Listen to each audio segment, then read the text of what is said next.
The Committee on House Energy Communications and Technology will now come to order. I'm going to ask Madam Clerk to please read the letters from Speaker Tate. In a letter dated November 14th, 2023, to Mr. Rich Brown, Clerk, Michigan House of Representatives. Dear Mr. Clerk, I'm making the following changes to the committees for the 102nd Legislature. Representative Kevin Coleman will be removed from the following committee: Energy, Communications, and Technology. And in a letter dated January 10th, 2024, to Mr. Rich Brown, Clerk, Michigan House of Representatives. Dear Mr. Clerk, I'm making the following changes to committees for the 102nd Legislature. Representative Samantha Steckloff will be added to Energy, Communications, and Technology. Sincerely, Joe Tate. Thank you. Madam Clerk, will you please call attendance? Chair Scott. Present. Representatives Andrews. Here. Witsit. Here. Neely. Here. Steckloff. Present. Burns. Here. Churches. Present. Hill. Here. McDonald. Present. McFall. Here. Wenzel. Outman. Aragona.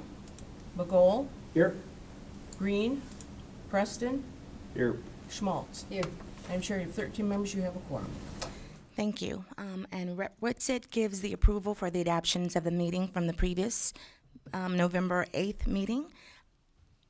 Seeing no objections, the minutes are adopted. Okay, today I'm going to be proposing that we have additional committee rules regarding testimony to clarify our procedures. You each have a copy of the proposal rules at your seat. Rep. Neely adopts to move the committee rules. Madam Clerk, will you please call the roll? Chair Scott. Yes. Representatives Andrews. Yes. Witsit. Yes. Neely. Yes. Steckloff. Yes. Burns. Yes. Churches. Yes. Hill. Yes. McDonald. Yes. McFall. Yes. Wenzel. Outman. Aragona. Bagol. Yes. Green. Preston. Yes. Schmaltz. Yes. Madam Chair, you have 13 yeas, 0 nays, 0 passes. The new committee rules are adopted. Thank you. Today we have a presentation on the topic of AI.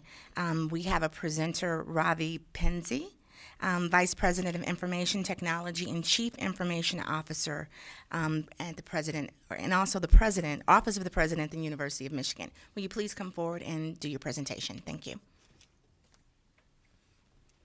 I do also want to add that the PowerPoint is also available on the committee website. Thank you. Well, thank you so much for having me here. It's a privilege and honor to be with all of you. And thank you for your public service. Here we go. Could you please press the mic? Yeah, I did. Well, yeah. Thank you. Thank you so much. Are you able to hear me better? Okay, great. Thank you. So once again, thank you for your public service and all that you do to amazing things here in the state. And I'm really excited to be here and share some ideas with you. I do want to start with a Sanskrit phrase that my mother taught when I was 7 years old. And the phrase goes something like this: Acharya Deva Bhava. Acharya is teacher. Teacher is made in the image of God and should be respected as one would respect God. And here, when I say teacher, I'm talking about all of you. My mother raised me to see teacher in everyone I get a chance to interact with. So as I share these ideas, I'm hoping to learn from all of you as well. So thank you again. And as we have this discussion, please, if it's appropriate, feel free to stop me anytime if you have questions. Happy to engage and answer. Thank you. So taking one step further, when I make presentation on this topic, I often ask one of these questions: that when you heard the word generative AI, what is the first thing that came to somebody's mind? And I've asked this rhetorically to large audiences. So as we recall, it was around November 2022 when people started talking about the idea of generative AI. And when I ask these questions, there have been a lot of answers, and I will not ask you to answer this question here, but I wanted to share some of the things that I heard. I heard excitement from some people, engineers like me perhaps. I heard concern from other people because there are challenges anytime you're thinking about a new technology. I've heard fear from other people saying, is this the Terminator coming over and taking the world now? Where are we going with this? And all of these are very valid points. We should be thinking about all of these concerns, and we should be talking about them, generally speaking.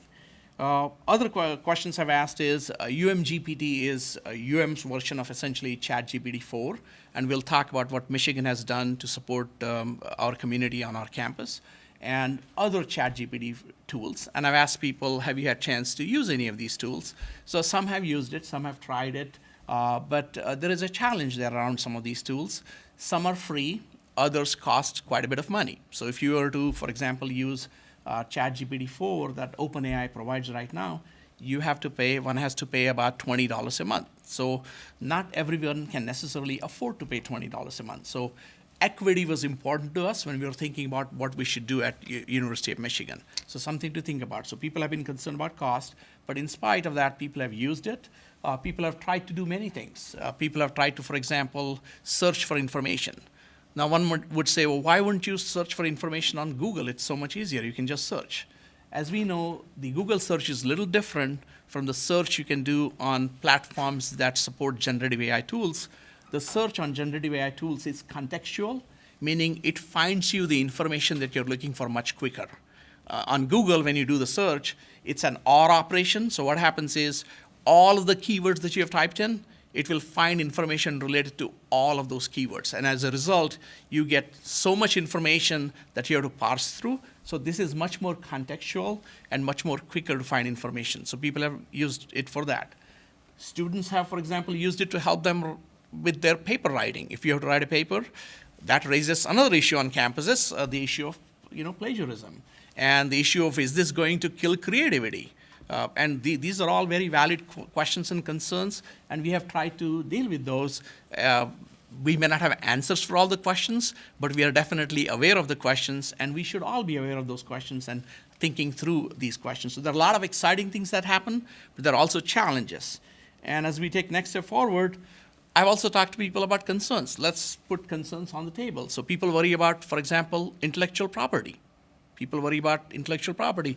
If I'm an artist, and if I've developed something and somehow AI tools just take my intellectual property and create something else from there, where is my recognition as an artist? If I've written a research paper and that's out there, and that research paper is converted into something else and somebody else uses it, where is the attribution that I should be getting in?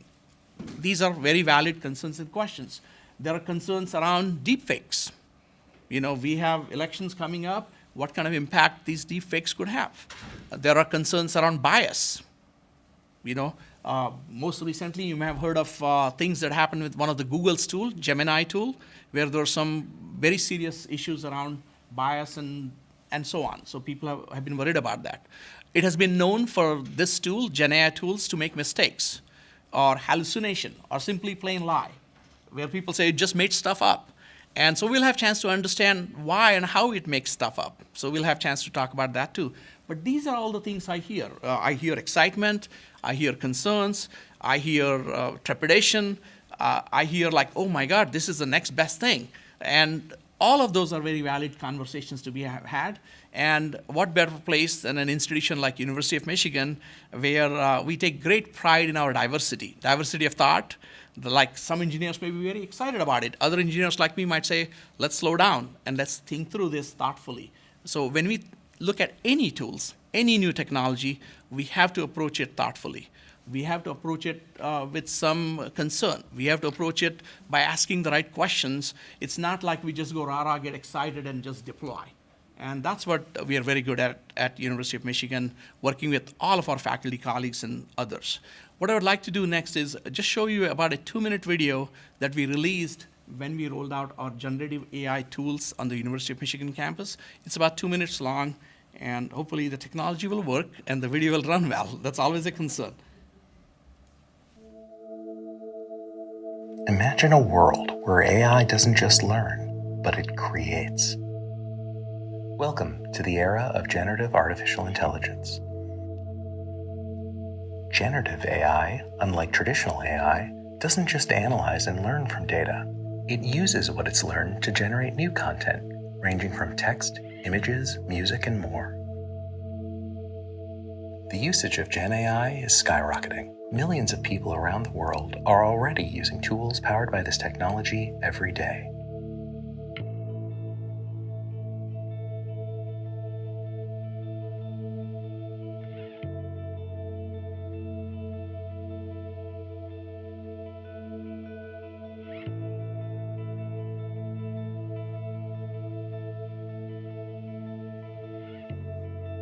It was even used to create this video. From rendering realistic human faces to composing music, writing articles, and even designing buildings, Gen AI is pushing the boundaries of what's possible. But we're just scratching the surface. The potential of generative AI is enormous. It's set to disrupt industries, revolutionize creativity, and transform the way we live and work.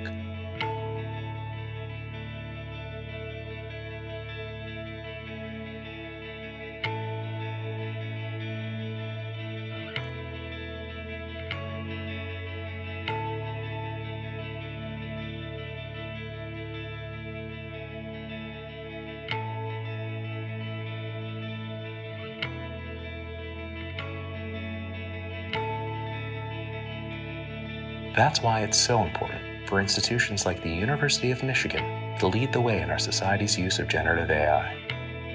Because the world is making new discoveries about the promises and pitfalls of this groundbreaking technology every day.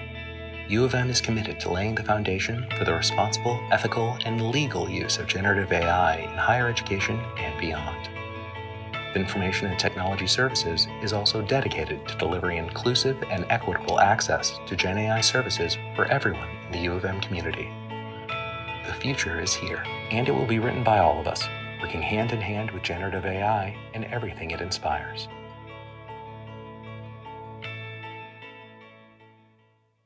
So the key things that I want you to take away from this video is the approach that we have taken at Michigan is the thoughtful use of this technology, the ethical use of this technology, the equitable use of this technology, making sure that the technology is accessible to our community depending on their situations. So those are some of the things that we thought about. But as we all know, while generative AI became a common dinner time topic since November of 2022, the field of AI has been around for a very long time. So artificial intelligence field is not new. In fact, you may remember this, that the early development of AI occurred in around 1950s by a famous paper written by a scientist named Alan Turing, who wrote the paper on machine learning. And that's when the AI conversation started. And research at University of Michigan in artificial intelligence has been going on since 50s. We have over 100 different researchers who do a lot of interesting work in this space, and I can certainly get into that later on if appropriate. But what I'm focused on right now is thinking about generative AI and thinking about how we got to generative AI from AI. I remember in my lifetime a seminal moment in 1997 when IBM's Deep Blue defeated Garry Kasparov, who was the world chess champion then. And everybody took notice saying, oh wow, a machine can actually think like maybe human and play chess and defeat a world champion. And that was an interesting time there. I always compare the introduction of Gen AI, what Gen AI did to AI is what World Wide Web did to Internet. Internet was introduced, talked about back in 1969. And when Internet was introduced, it was still a field limited to only a few people who could use it. Not everyone could use actual internet in 1969. University of Michigan's researchers were involved in early development of internet, but it was limited to a few scientists who knew special languages and they could communicate with each other between DARPA and University of Michigan and a few other institutions. You and I couldn't use internet back then. So what happened? In 1989, World Wide Web was introduced. And when the World Wide Web was introduced, overnight, the use of internet became democratized. Everyone could use internet, and now it has become part and parcel of our life. Try doing anything in our daily lives without the use of internet. You talked about this being live streamed right now. It's going over the internet. You talk about all your minutes that are on the web. It's going on the internet. In fact, if you talk to people today and ask them, what's internet? Some people may say internet is Google. Some people may say internet is web. But there is underlying internet that's different from the web that we know. And what World Wide Web did was it democratized the conversation around internet. Similarly, what generative AI did was it brought the conversation of artificial intelligence to your dinner tables. Everybody started talking about what is this thing called generative AI and what can we use it for and what should we be concerned about and so on. In terms of Gen AI, starting in November 22, when OpenAI introduced their ChatGPT early models, a lot has happened. Different companies like Amazon, Google, others have come out with their own large language models, as they are called, large language models. And a company like Meta has their own model that they have produced and made it available to people to use as open source. And we use many of these models at University of Michigan, and we'll have a chance to also learn about it and talk about it. So what I wanted to do was, people often talk about large language models, and people wonder, what is this thing called large language model? How does it make things up? Why does it lie? Does it lie because it knows it's lying? Can it actually think? So when you ask a question, does it pause like humans do and think about it before answering its questions? So we'll have a chance to talk about that. I'm here to tell you that no, it does not think like humans. It's not sentient, and we'll have a chance to talk about that. But to walk you through this, I often use this exercise. I use this with my students, for example. I have used it sometimes as an icebreaker in large meetings, but I'll often ask people, if I gave you this just one letter, I, and I asked you to complete that sentence, how would one complete this sentence? And what will happen is, based on your context where you are, people are going to use this sentence and create new sentences differently. So in my case, I could say, I love being here in front of all of you right now. That could be my sentence. Your sentence could be different. If you're sitting eating breakfast somewhere, you may use this sentence differently. What I'm trying to point out here is, depending on the context and depending on what you may know, you may fill in the blanks and complete this sentence differently. So when you think of large language model, what I want you to think about is, it's just a language model which was designed really to complete sentences. Think about it. It was designed to complete sentences, just like I did now. Now, if I change this and I added a little bit more to it, and now I said, I am, and I asked us to complete this sentence, I would complete it differently. Now I could say, I'm originally from India. I grew up in India. Or I am going to someplace. I could say that. So each one of us, if I were to ask you to complete this sentence, again, you would complete this sentence differently based on what you know, based on what your lived experiences are, and so on. The reason that's important is, in the large language model world, think of it as training, the training that you might have received. Because what are our lived experiences? Based on all of the life experiences we have a certain set of vocabulary. I may speak a few more languages than others. You may speak many more languages than I do. Those are all your lived and learned experiences. And based on that, you will complete your sentences differently. Let's take it one step further and give it another context, add something more. Now I said, I am going. Now if I say I am going, this sentence would be completed very differently now. I'm going to a movie. I'm going to a football game to watch Michigan win the national championships. I had to get that in, go blue, right? So we would complete these differently again. But notice, as the sentence structure is changing, as the context is changing, how we complete that sentence is also changing, depending on what's happening. That's how the large language models were built. Essentially what they did was, they took all types of words and sentences and data that's out there. They essentially took away portions of those sentences. They trained the model to then complete those sentences. And then they gave model feedback saying, yep, you did it right, or no, you did it wrong. And then more training, and we'll have a chance to talk about that. Here's where the context comes in. What if I gave you this sentence? I ate and I own. And I said, and use it with the keyword apple, an apple. If I did that, depending on how you use the sentence, it's going to mean different things. I ate an apple, or I own an apple. That's where the context comes in. So if you say I own an apple, likely that would mean you own an Apple computer. You ate an apple. I know you did not eat an Apple computer. So that's where the sentence matters and context matters. And the large language models were designed essentially to complete sentences. So if we had gone through this together in a public exercise where you're helping me build these sentences, what I would have told you was, congratulations, you did the work of the language model because you helped complete the sentences. That's what a large language model does, and that's how it was built.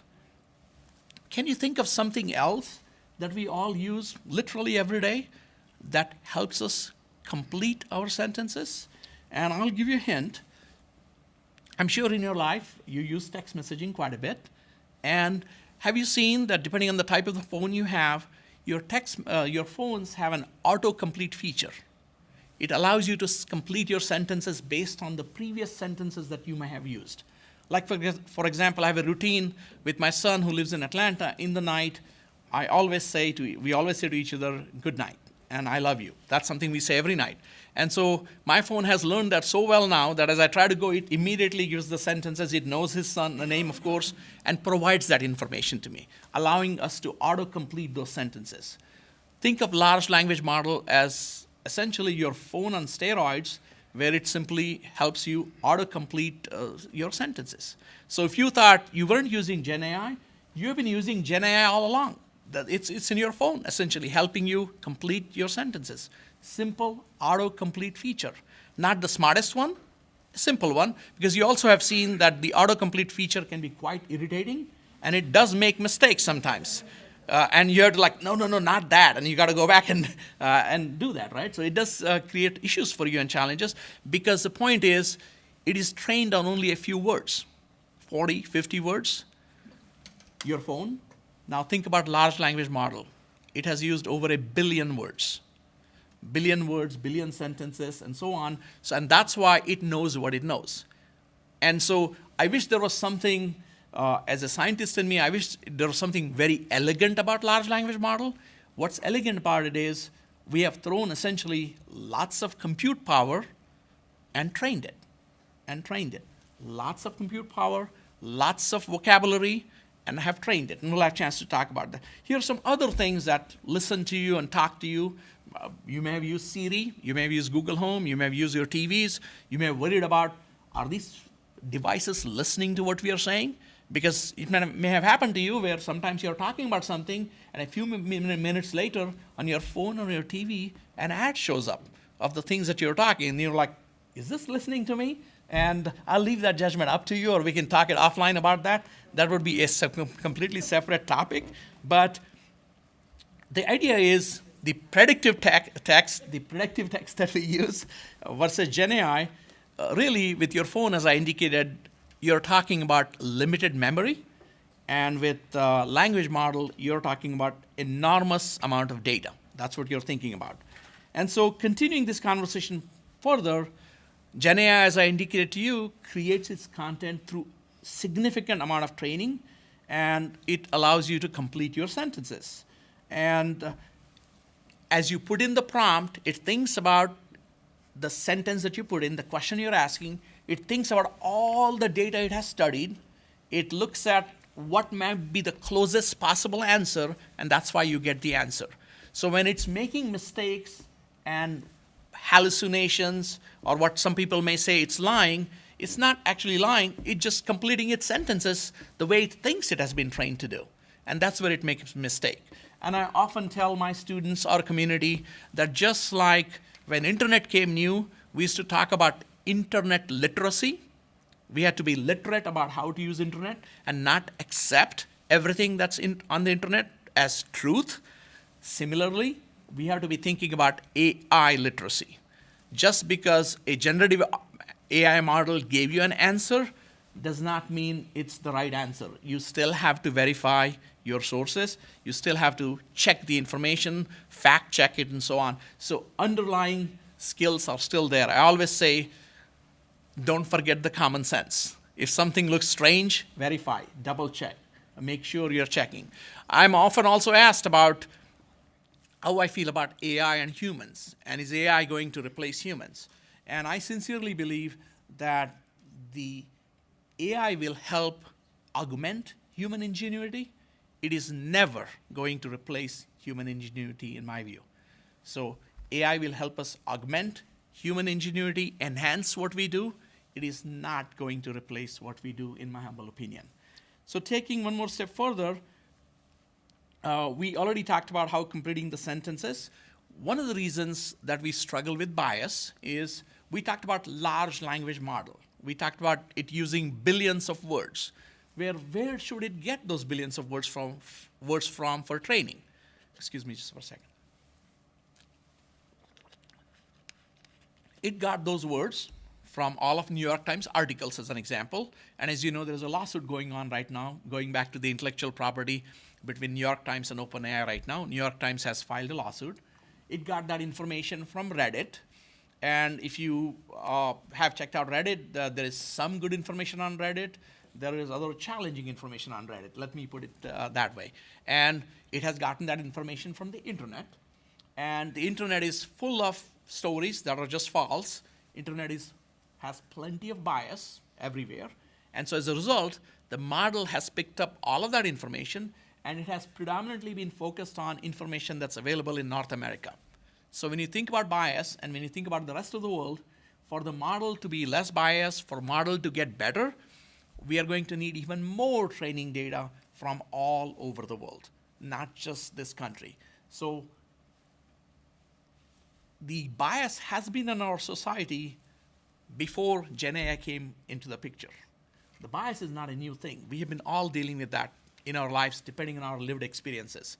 So what is happening is the Gen AI, because it's been trained on the information that's already out there, is potentially propagating that bias. And how do you address that concern? That's a definite concern, and that has to be worked on and thought about. And so often people at institutions like Michigan are asking the question, could we build maybe our own language model where we potentially pay attention to what kind of data it is being trained on, and that way it could be hopefully bias-free. In theory, that is absolutely possible. In practice, building foundational models like what OpenAI has done or others have done actually costs hundreds of millions of dollars and significant amount of computing resources that no institution of higher education in the country or world has the resources to do. So which means we are dependent on the private companies to produce that, or we have to have a three-way partnership between universities, private companies, and potentially federal government. Only then we'll have resources. And that's where colleagues like you who are savvy and work in this world, your expertise would be very, very helpful as we have a national conversation around AI, because we do need to have that. Because anytime you think about generative AI, context is important, as we saw with the examples, Apple, own an Apple and ate an apple. Scope is important. Ethics are important, saying how do you develop an ethical AI model? How do you develop an ethical AI model that doesn't harm other people? We need to be thinking about that. That's important. Diversity is important. Diversity of data, diversity of quality of lived experiences, diversity of information from different countries. All of these things matter, and all of these are important. And of course, data quality. It's no doubt that generative AI is going to disrupt positively, potentially sometimes in a challenging ways, every business that we are in, every business. There's not going to be any business that's going to be left untouched, in my opinion, because of this technology. So what kind of disruption? We live in the backyard of amazing automobile companies. They produce great vehicles. They support hundreds of thousands of jobs, support our economy. And it is possible that leveraging AI tools and Gen AI tools, it'll be possible to develop 3D models and go to prototype. What used to take several years before could be done in mere months now. Several years to mere months. It may give a productivity increase by a factor of even 10x to some of the businesses, which is great, which is amazing, because that will allow us to bring better cars, safer cars to market.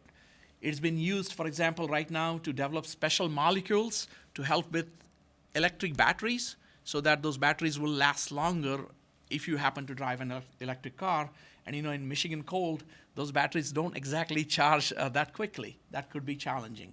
And that's one of the reasons I personally don't own an electric car right now. Personally, I don't, because we're worried about, depending on the situation, right? How many charging stations? So that's work we have to do as a country. And taking one step further, it is going to impact the field of medicine. We have so many processes in medicine that could be potentially automated to bring faster care to our patients. I'm sure you've heard of challenges in emergency rooms across the country where wait times are exceptionally long. And it's not because doctors and nurses don't want to help patients. They are amazing professionals who are dedicated to saving lives. The challenge is there are so many processes they have to follow. Sometimes they have to wait for the results of the X-ray that might have been taken or blood work that might have been drawn. All of that could be speeded up by using the right AI and Gen AI tools and helping patients get the care that they need faster, potentially care being cheaper. We also worry about the cost of medical care in this country. So Gen AI has potential to positively help and disrupt in that area. Drug trials. We saw the benefit of vaccines during the COVID pandemic that we all dealt with, having those vaccines faster. Many drugs could be brought to market faster using Gen AI and AI tools, and people are looking at that. Often drug trials require enormous amount of patient data to manage and test things. So Anthem, for example, is developing synthetic data so you can move and do some of the trials much faster, some of the experimentation much faster, whereby that data can be shared. Because if it's a actual patient data, sharing that patient data across different research institutions, organizations can be a challenge because you don't want to, unfortunately, reveal patient information. And so synthetic data can help with that. And I could go on these topics. Higher education, close to my heart. We have a lot of colleagues across the higher education world who are exploring this technology, but doing so thoughtfully. Are concerned about plagiarism, so working with the students so that we all understand limits of what we do. So that certainly is happening. A law field, that can be disrupted again. When Google and some of these technologies early on had come, people had talked about, this is coming for lawyers, and potentially this technology could, interestingly, challenge some of those fields again. You saw that video that I showed you some time back.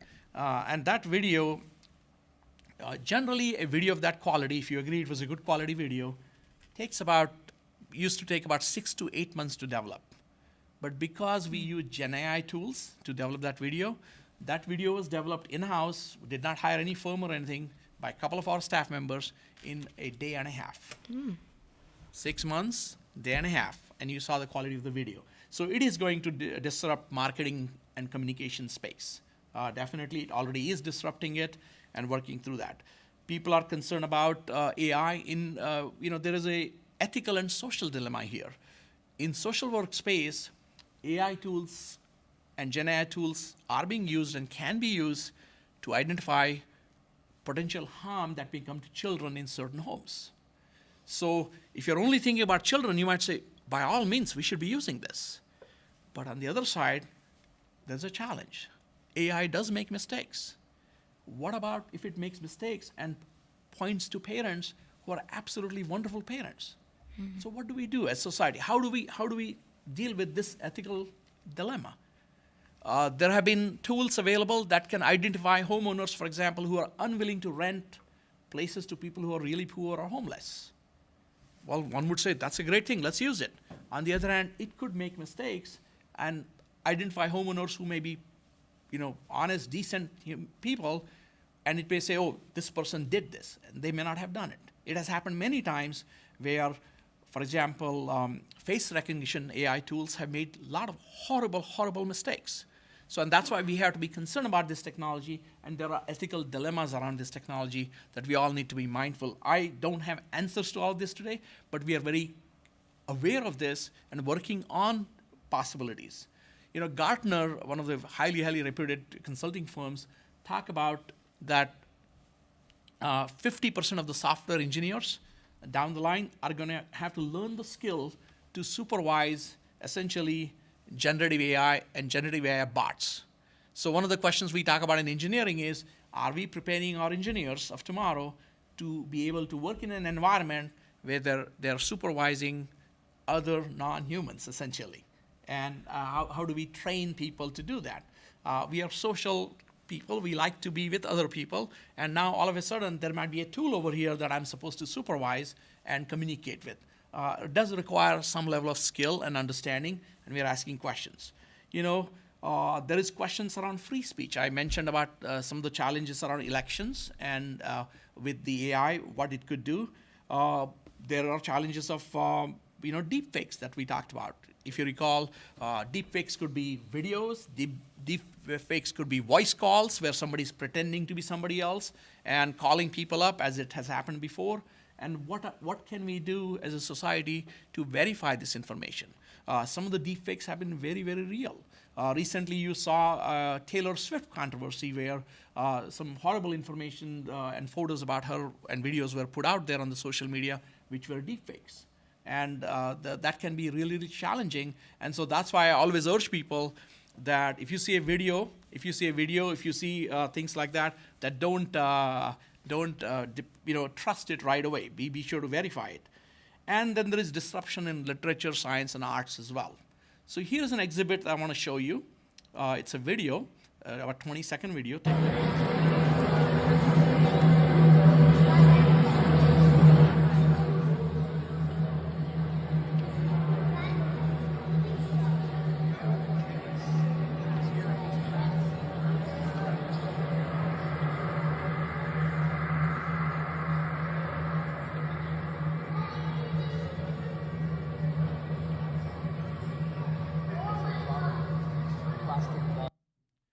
This exhibit is in Museum of Modern Arts in New York. It was a AI-generated exhibit, completely AI-generated. And the interesting thing was, in normal exhibits, people would simply, you look at a painting, maybe you look at it for 20 seconds and you move on.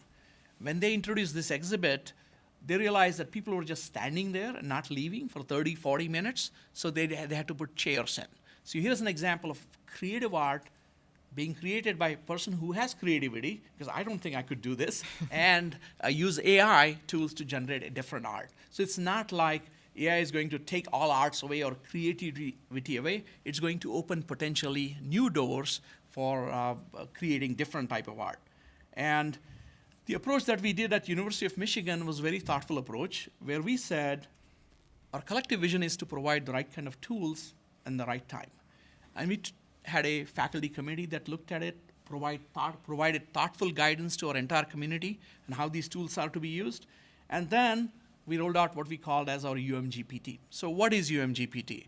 It's essentially, think of it as a ChatGPT 4 Turbo that's available to the campus. You can think of it as DALL-E 3. If you're not aware of DALL-E, it's a text to essentially picture creator. You put in a text, it can draw pictures for you and do some amazing things for you.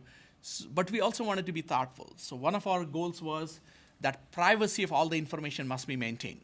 So what we did was we built our own private instance. So at Michigan, if you use UMGPT, your information is not being shared with OpenAI. It's a private instance between you and University of Michigan. We also wanted to maintain equity, because we didn't want you to have to pay, because some people can pay, some can't pay. So every faculty, staff, and student at Michigan can use UMGPT completely free. There is absolutely no cost to using it. Both UMGPT, the Turbo, DALL-E 3, Meta from Facebook, that's also available. People can choose different tools. People can use it. One final comment, I mentioned accessibility. The OpenAI tools, generally speaking, as of what I know, are not accessible to people who are visually impaired.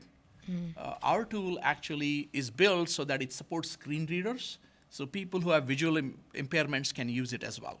So equity, accessibility, and of course privacy was key to us. We didn't stop there, and we built Maisie.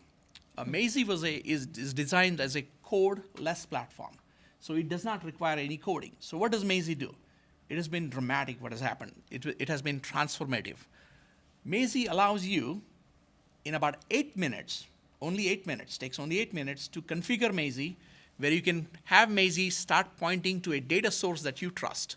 So let's assume you're sitting on minutes of this committee for the last 50 years.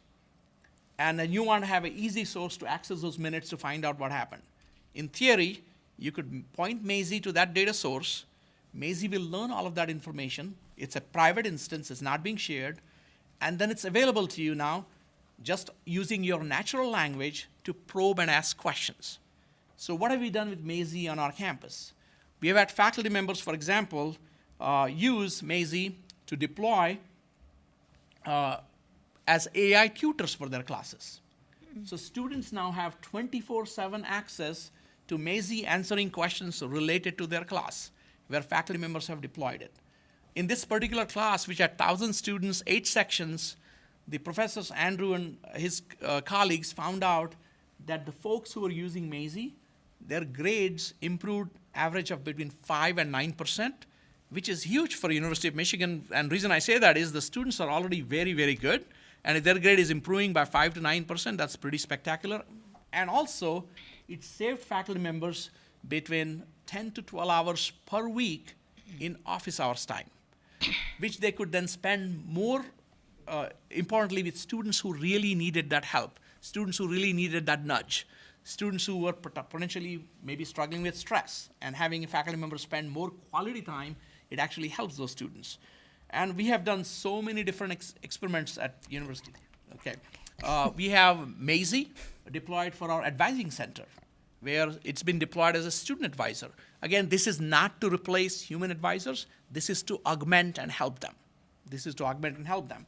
You know, we are using Maisie in, we have 750 experiments going on, and I could talk about all of them till tomorrow, but I'm being told that we're short of time. I understand. And we do have other business so to handle. I totally understand. And so we're working through that, but we are also using for Student Club Finder, you know, where it's very helpful to students to find clubs.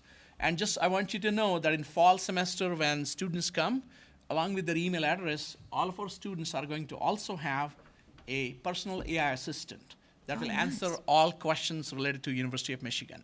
And one final thing I wanted to share with you as we think about this is we are planning to release a public Maisie, because what I found out other day was that about $4 billion per year go unclaimed in Pell Grants. And I said, so what do we do about that? So we are going to build a public Maisie that is going to ingest and index all of the information about Pell Grants, every scholarship that exists out there, and release it publicly to help any child in this country who wants to try to go to college to provide this information to them at their fingertips. Wow. So, and I want to acknowledge my colleague Bob Jones. His team is working on that, and we are very excited about potentially providing that resource to the entire world, where not only kids from Michigan can go to college, kids from somewhere else, even Ohio can come here and go to college. We'll allow that, huh? I had to do that. And so what I want to do is really wrap this up. There are some Thank other you. things I was going to talk about, but we'll skip through them. Wanted to leave you with this final thought where, you know, I'm often asked question on what could you all do? What could you do to help assist? One area that we should be thinking about is workforce development. And as AI takes a shape, one of the questions I'm often asked is, will AI take my jobs away? And my response to that is, AI will not take your job away. Somebody who knows AI will take your job away. So the question is, how do we ensure that our community has the resources where they are AI literate and they're learning all the right tools? And we feel that there are opportunities for us to help our communities by thinking in terms of how we can get to that point. So frankly, you know, this is an exciting field. I appreciate you taking the time to indulge me and listen to me and share ideas. But I feel that working together, we can do amazing things in Michigan. And frankly, your impact starts now. Thank you. I totally agree, and we look forward to, you know, collaborating more with U of M and with the expertise that you've shared. I'm going to open it up to brief questions because we do have other business before the committee. Does anybody have any questions? No questions? Representative Green. Oh, I'm sorry. Chair acknowledges Representative Green. Thank you so much, Chair Scott. Wow, I love AI. I use it all the time. It's a great feature. Is your UM-GPT accessible to the public, or is that just accessible to U of M students? So currently it's accessible to UM faculty, staff, and students only. Okay. It's not accessible to public. However, if somebody from this committee, for example, is interested in exploring either Maisie or I would encourage you to consider exploring Maisie. Working with Sean here, Okay. We're happy to host you on the campus and have you actually try it out, and you will be amazed at what it does. Just yesterday, I got a note from one of the associate deans in kinesiology, and the note said, "We have deployed Maisie and our minds are blown." That was the exact quote. And so happy to help you try it out if you wanted to, but because of licensing regulations and so on, we can't just make it available to the entire Is it public. a separate platform than the ChatGPT? The graphic user interface looked very similar, but you have your own So what we have done is we have built our own private platform, which is built on top of ChatGPT. On chat, okay. But the idea is the reason privacy is important is if we just use the OpenAI directly, the information that you type in goes to OpenAI. Here it stays as between you and the platform. It's not being sent So to it's OpenAI. not then generative because it's not learning from what the students put in it at U of M. So it is generative from the point of view what you are putting in, but the OpenAI model is not learning from what you are putting in. Okay. But you will get, in other words, what's happening is you are getting advantages with the OpenAI model, but your questions are not being sent to OpenAI to make OpenAI learn even more. Okay, thank you. And then, yes, if we could have the opportunity. Because especially talking about ethical issues is, I think, really important and something I think we ran out of time for. So thank you. We would love to host you on campus and happy to have those conversations. I appreciate it. Thank you so much. I appreciate it. Any other questions? Any other brief questions? No? Okay. Well, we thank you so much for bringing forth this presentation. It's a new frontier we see, and we look forward to learning more about AI and all the things that it'll be able to do for us. Thank you. Appreciate Thank your you so time. much. Thank you so much. We appreciate it. Okay. So today we'll be taking up House Bill 5457, and now the committee will go at ease.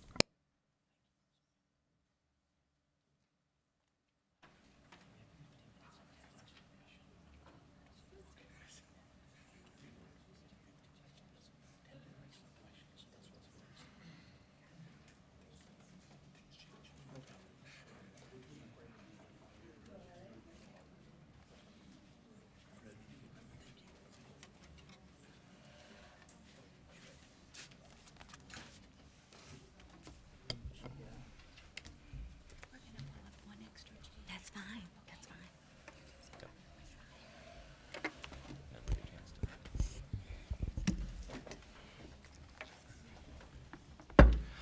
Committee will come to order. Committee recognizes Chair Scott. Thank you. Thank you so much. Good morning, committee and chairman. Today, I'm going to be talking to you about my legislation on House Bill 5457. So my bill simply transfers the Connecting Michigan Communities Grant, which is also known as CMIC, program from the Michigan Department of Technology, Management and Budget, also known as DTMB, to the Department of Labor and Economic Opportunity, which is also known as LEO. The Connecting Michigan Communities Grant Program provides grant opportunities to extend broadband service into unserved areas in Michigan. The grant funds are available to projects that demonstrate collaboration to achieve community investment and economic development of goals that are area impacted. DTMB has been managing the CMIC program since the passage of the Public Act 224 of 2020. Prior to the creation of LEO's Michigan High-Speed Internet Office, which is under this bill, will assume management of the program. I have my representatives here today from DTMB and also LEO to offer their support of the bill and to answer any questions that you may have about the transfer. So we'll open it up to questions at this time. Well, let me have them introduce themselves first. I'm sorry. Go ahead. All right. So I'm Caleb Boos. I'm the Chief Deputy Director at DTMB, and I'm here with Ulri Zay, who, go ahead, Ulri. Yes, I work for DTMB in the Center for Shared Solutions, and I've been helping manage the CMIC program the last few years. Hi, I'm Jay Shauna Hicks, and I'm the Legislative Director for the Department of Labor and Economic Opportunity, and I'll let Jessica introduce herself. And I'm Jessica Randall. I'm the Infrastructure and Data Director within the Michigan High-Speed Internet Office. Okay. So do we have any? I'm opening up to questions. Looks like we have a question from Representative Green. Chair recognizes Thank you. Representative Green. How much is left on the grant?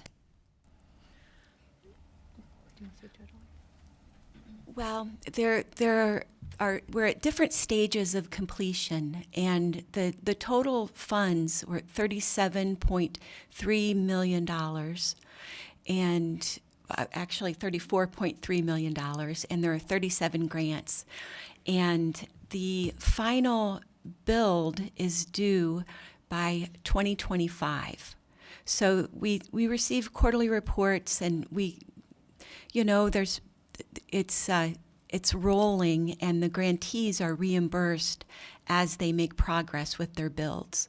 So I can't give you a number right now, but the progress has been excellent, and we're constantly reimbursing the individual service providers for money that they've spent on their builds. Well, and I guess so. What I'm getting at is it's a great program. Will you be transferring all the FTEs over to Leo then too? The MyHigh office is fully staffed. So the people who are currently running the grants under your office will not be transferring over. They'll just stay put. Correct. There's no FTE transfer in this. This DTMB took this on when the funds were appropriated, as there was not an office in state government that oversaw broadband. We were the Office of Technology, so we took that role on. We absorbed that administrative tasks within our current FTE count. We did not add any, and so therefore there's, I think MyHigh is staffed up and probably can speak to it. I want to speak for them, are able to take on really closing out this grant program. There's no new funds being expended. We do not have any plans at this point of opening up this particular CMIC program. I'm not sure if MyHigh plans to brand anything with this going forward, but there is no FTE transfers. And so will it cost money to transfer it over, or is it just a smooth transition? I'm just trying to figure out the why, since it only has 2 years left. So. Yeah, Rep. Green, I'm happy to build on the things that Ori and Caleb have said, which is to say all of the funds that were appropriated to the program have been awarded. There's no further grants to make under the program, and we've had a strong working relationship. In fact, our Chief Connectivity Officer, Eric Frederick, through his prior position at Connected Nation, helped support the implementation of this program through DTMB from its inception. So we do have a strong working relationship, and it will be just a smooth transfer. I think the question about about FTEs and implementation, although these programs are just in implementation and reporting, the reporting will continue through 2028. It is certainly the case that we recognize that there will be additional work, and while we are fully staffed for the programs that we implement right now, certainly would be very open to a conversation about whether an additional position is appropriate to fill the responsibilities that come with this additional reporting. For the remainder of the 2 years. Yeah, there's 2 years left for building to be completed, and then reporting actually continues through 2028. So a few additional years beyond that. Thank you. Mm-hmm. If there's no other questions, the committee will go at ease. Thank you.